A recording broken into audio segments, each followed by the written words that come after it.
What is up, guys? How we doing? Today we are just gonna do a simple little show review. I want to say thank you to those of you that came to stream last night. Had a lot of fun this week. Stream's been going successful, and because you guys are showing up and I have somebody to bounce energy off of, we've actually gotten 2 followers on Twitch this week. Man, I really wish I could stream every day, but I found out the hard way, like 4 months ago when I had a subscriber showing up to stream every day, that it's just impossible for me to work, do all the things I gotta do dad wise, make videos, and stream every day. And so I'm quite tired.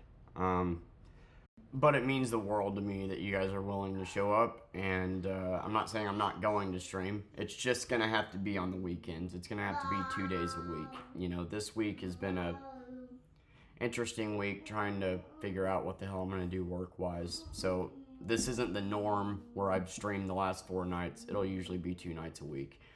But my God, does that new mic sound good. I listened to the old mic, watched stream from then, and listened to the new one, and it is crisp. It sounds professional. It sounds really good. And I just appreciate you guys showing up, and the extra support and everything you guys do. Thank you. Bear with me as I work out what my stream schedule is going to be. Since we're trying to switch to Instacart, I think it's going to be Friday and Saturday nights, but I'm not certain on that, and I'll just let you know next time I'm going to be on stream, but it'll be probably a week from now, because we got to do laundry today, then we got to get to work. Anyway, The Righteous Gemstones. I've talked about it in a couple of videos. It is a show made by Danny McBride and his team, the same people that made Eastbound and Down and Vice Principals, 2 shows worth checking out if you haven't seen. And it's on Max. And The Righteous Gemstones is a show following very, very rich preachers, that sell out stadiums and whatnot, and basically it's a dark comedy. This is the 4th and final season that I'm reviewing. I'm not going to review the whole show, but basically every season there's a villain that comes after the Gemstones, and it's like a dark comedy with a little bit of action, and I think it's a damn good show. Does a good job at striking that balance. Every season the villain is like a guest star actor. And this season, the guest star was Stifler, Sean William Scott, and the other guy that plays Yondu in Guardians of the Galaxy and is in all of the James Gunn's movies. He was in Slither. I don't remember his name. Good actor. But to start off, I honestly thought that season 3 wrapped up in a way that could have been a decent ending, so I wasn't expecting there to be a season 4. So whenever I heard there was going to be a season 4, I was just curious, what more they could do with the story, because I thought season 3, you could have ended it there and it would have been good. In season 4, basically, the whole purpose of it was to give Eli happiness. Eli Gemstone, because they're dealing with, this family is dealing with the loss of their mother, who was kind of the glue to the family, and now Eli is dealing with 3 spoiled, rotten, rich kids, and is losing his way, is getting sad in life, and his kids don't want him to date, and so this season was kind of dedicated to giving Eli a happy ending, which I can appreciate. I can appreciate that we got a season wrapping it up in a pretty bow, but to be honest with you, I thought this season was a little underwhelming. It was very clear that, like I said, it could have wrapped up pretty good at season 3. They could have just left it there. It was very clear that they didn't really have a whole season worth of material to do, so the villain was kind of an afterthought. It was a little bit predictable. It was still funny. There were funny moments. I mean, you can't go wrong with this cast. But I just did not think the season was nearly as good as the first 3. Season 2 is my favorite.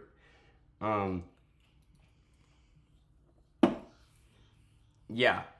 So, season 4 opens with Eli out on a boat, and he's just trying to find himself, trying to find happiness, figure out how to move on from the fact that Amy Lee is dead, and the kids drag him back home, and he starts dating his dead wife's best friend.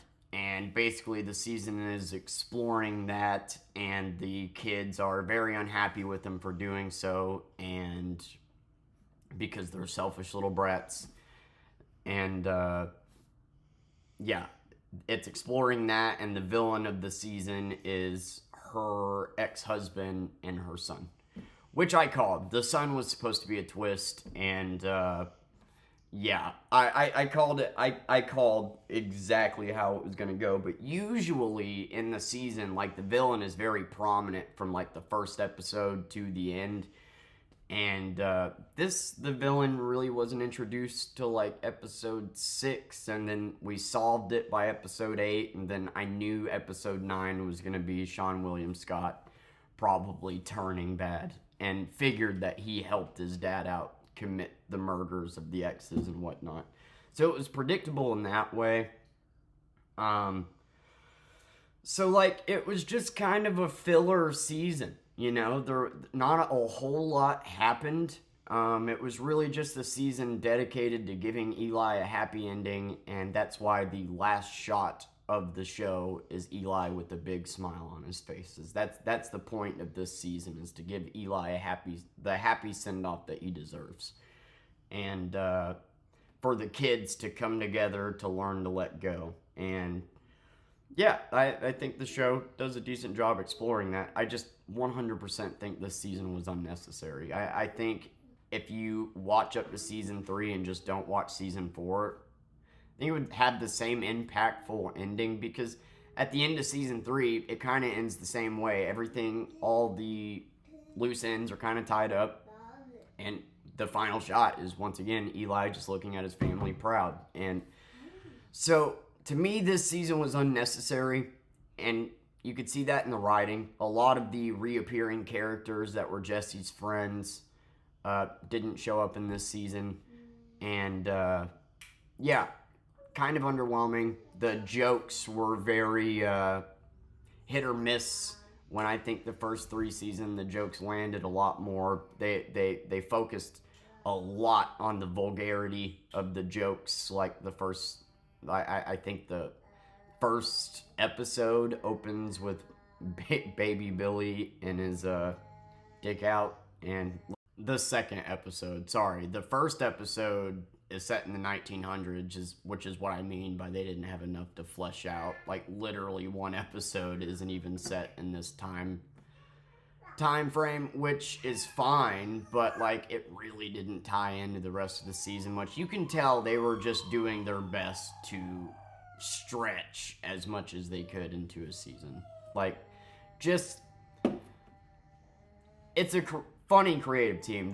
They're good at what they do. Like I said, I just don't think they really had enough to flesh out a whole season here. So nothing really happened. You know what I mean? Like, the first 4 episodes is Eli trying to figure out, trying to move on, date again. Then shit comes between them, and then you finally get the villain into the story. That only lasts like an episode, and then you have the series finale, which I thought was very disappointing. I thought the last episode sucked. I'm not gonna lie to you. So, yeah. So, Jody, who is Amy Lee's, the dead wife's best friend, Eli starts seeing, and a couple episodes are spent like trying to figure out if she's just a gold digger or not, and she ends up not being one, and so like making those episodes kind of pointless, which is what I mean. Once again, trying to just stretch shit out to make a whole season long. Yeah, plot. And it comes out that every boyfriend that Jody has had since her ex-husband has been murdering, and her son has been helping. That's supposed to be the twist, is that the son was helping. You see it coming from a mile away. Also, I do think Sean William Scott did a great job in here. He was very menacing and played it good. Like, yeah, played a good menacing, what's the word, introvert. He did a decent job in here. Have you ever seen Goon? That's another Sean William Scott movie that's slept on that I think is just really good. John William Scott's got some talent, but everybody just thinks of him as Stifler. But that's why, because he played that part very well. I think he's a pretty underrated actor. But overall, so the last episode, or the episode before last, we get the climax. The ex-husband basically tries to kill Eli and baby Billy. And Stifler's character kills his own dad.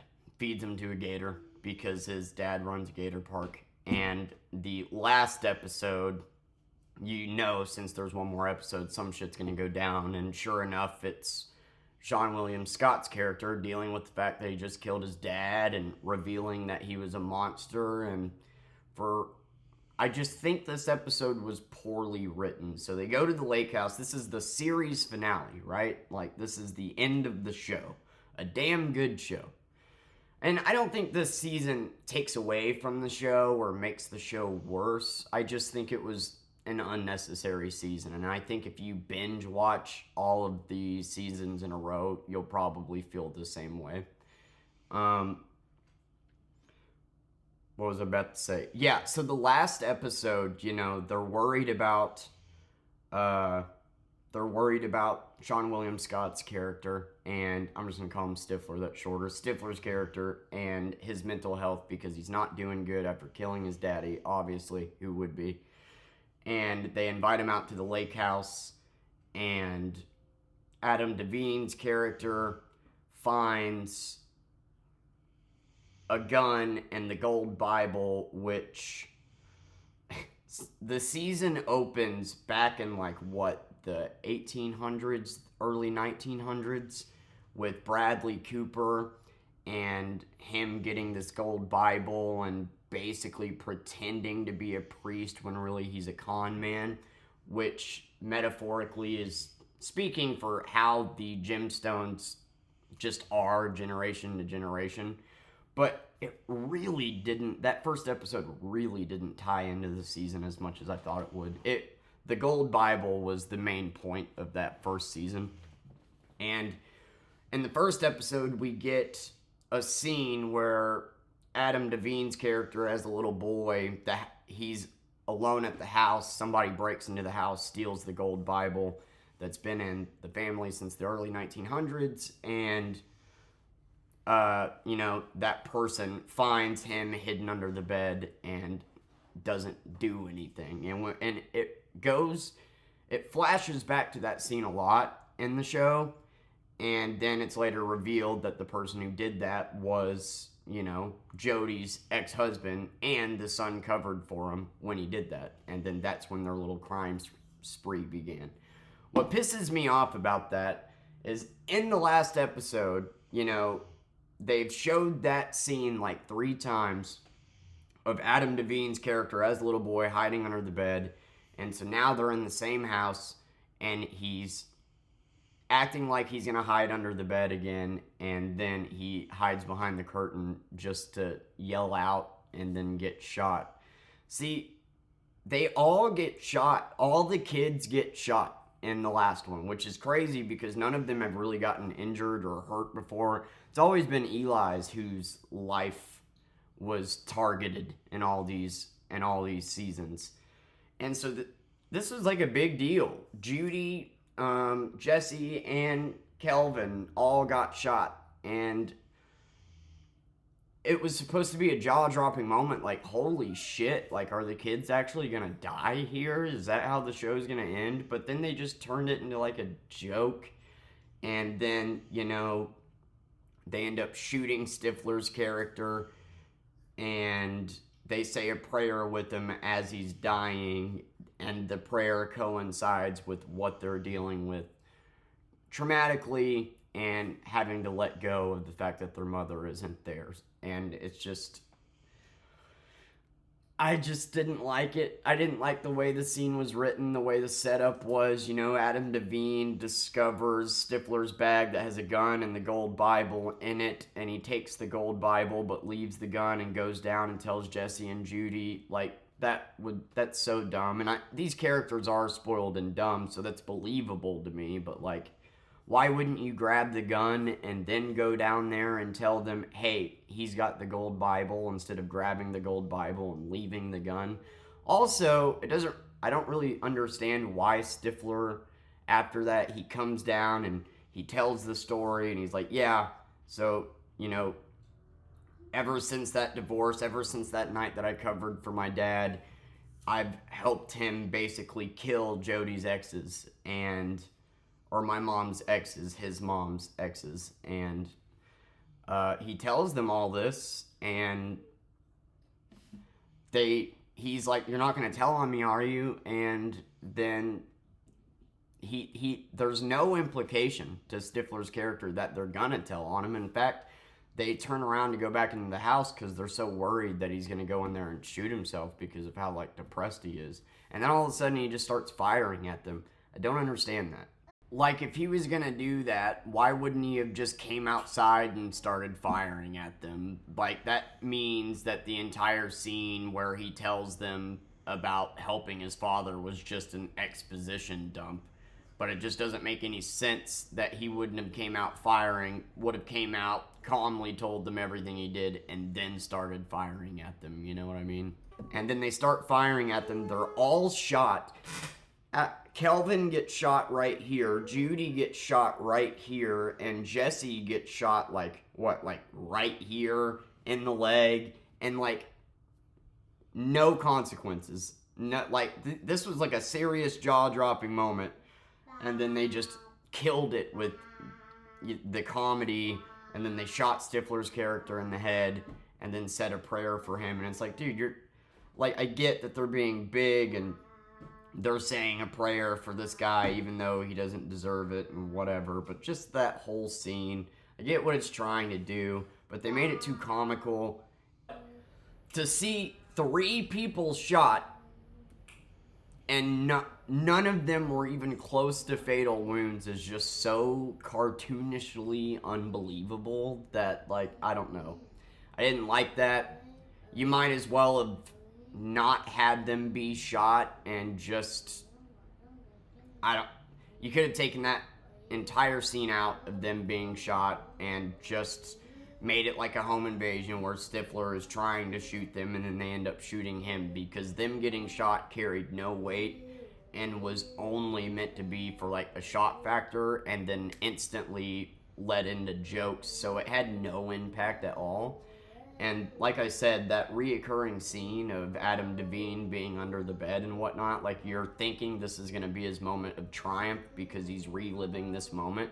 But nah, it just leads to him just getting shot. So, like, showing that scene repeatedly had no weight. So I would give this season like a 5. It's very middle of the road. I think it was an unnecessary season, even though I am glad it exists for giving Eli a happy send-off. He deserves that. He's a very good character. John Goodman plays him very well. And, but, yeah, he ends back in Florida where he started, with Jody this time, with a woman he actually likes, versus at the beginning, a woman he didn't. And I get that, but again, I just feel this whole season was unnecessary. Like, comparatively to season 4 of Eastbound and Down, you know? Although I actually really enjoyed season 4 of Eastbound and Down, but it was an unnecessary season. You could have ended it at 3, and it probably would have been a better ending. Even though I'm pretty sure they made season 4 because fans demanded another season, because that's how well liked that show was. The villain was kind of just swept in there, and like a majority of the season, all the way to episode 5, was just, is Jody being a gold digger? Is she really in love with Eli? That's really basically what the season was about, instead of having like a deep-rooted villain being told from episode 1 to the finale. And so just not a lot happened. And I am they did a super safe, tie it up in a bow, happy ending, which I'm fine with. That's fine. It doesn't take away from the show. I don't think it ruins the show. I don't think it's a bad ending by any means. Keith and Kelvin get married. I think their relationship's fucking adorable in this movie or show. And yeah, the show does a great job at hitting. That is one thing that I like that it hits is as a gay man how you can still be religious and a preacher and that you are unique the way that you are. You are made in God's image, and you know that some of the shit in the Bible is outdated and like because you know basically Kelvin's being made fun of and he's going for this top Christ following man award, and people are shitting on him because he's gay, and they explore that. That was nice. That was a nice nod. But really, just kind of a nothing burger of a season, to be honest with you. I think the first 3 seasons are all solid. Second one being my favorite. The first 2 are dope. I would say the third one is my least favorite. So if I had to rank them, it would be 2, 1, 3, 4. That's how I love the second season. Like the writing, I think they did a great job. You got Eric Andre as the bad guy, and I love Eric Andre, and just a lot going on. You have 2 different villains in this season, and yeah. But the entire show's good. I just feel like this season was unnecessary. It was basically created to just wrap up loose ends, which really there weren't any loose ends. It existed just to give Eli a happy send-off, and I can appreciate that. I do. Eli deserved a good, happy ending. Overall, fantastic show. I think it's worth giving a watch. I'm just not that impressed with the last season. I am happy that it exists to give Eli a happy send-off, but I do think it was kind of a nothing burger of a season. I'm going to give it a 5. It's probably my least favorite season thus far. Jokes didn't land most of the time. Not a whole lot happened. Very predictable, and the villain didn't have much to do. But in the end, the last shot was Eli smiling really big, and that's what this season was all about. And I'm glad we got that. I am. But yeah, if you haven't checked out Eastbound and Down, Vice Principals, or The Righteous Gemstones, they're all on Max, and they're all hilarious. Especially Vice Principals. Not enough people talk about that. That has some cringe-worthy humor in it, and I mean, I just think the team is so funny. And The Righteous Gemstones, clearly they have a bigger production, and yeah, I think it's a fantastic show. So there you go. There's my Righteous Gemstones Season 4 review.